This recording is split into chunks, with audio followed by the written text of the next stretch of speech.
When property values skyrocket, what happens to property taxes?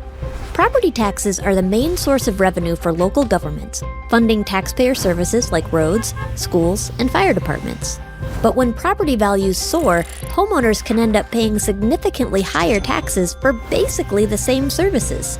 This is why most states have limits on property tax increases, but not all limits are created equal.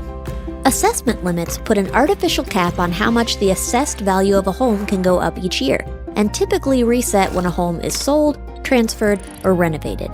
They help keep taxes low for long-time homeowners, but also have unintended consequences. Imagine two identical houses on the same street in a popular neighborhood.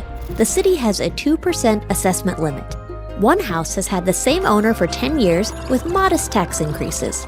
The other was recently sold and reassessed at market value, leaving the new owner with a much higher tax bill for the same house. Assessment limits result in unequal tax burdens that hurt younger and lower-income homebuyers and discourage selling or improving houses or building new ones.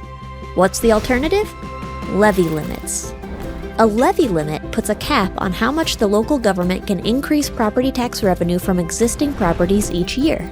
If a city has a 2% levy limit and they collected $10 million in property tax revenue last year, they could only increase collections from those existing properties to $10.2 million this year. New construction, which creates new expenses, is outside the cap. If soaring property values mean collections will exceed the limit, the government must lower the tax rate to prevent the overage, keeping tax bills in check.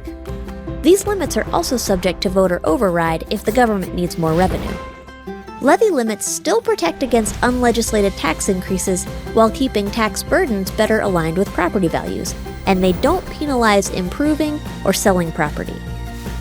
Levy limits are the most neutral and effective way to limit property tax increases.